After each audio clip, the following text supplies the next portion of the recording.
Morning people, medyo humupa-hupa po ang ulan, nahihina na po, kaya hindi po kami ganong nahihirapan, kaya lang po nag-umpisa na po ang traffic. Marami ho kami pero hindi namin kaya dahil ayaw sumunod po ng ibang mga driver, kaya ingat na lang po sa mga driver, mga riders, madulas ang kalsada, kayo mga semplang.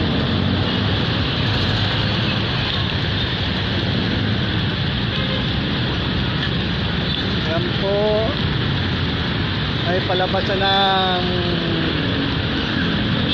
Linda Avenue papunta EDSA o sama sila paroroon, at naman po itong tinututukan kong video ay palabas po ng highway ng NLEX papuntang Pampanga po, Bukawi, kung saan man siya.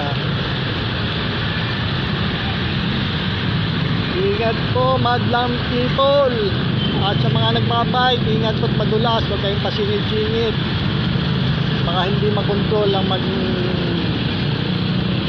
sa inyo. Ingatan po natin mga sarili natin, ang buhay natin, isa lang po. Pray before you go and anywhere.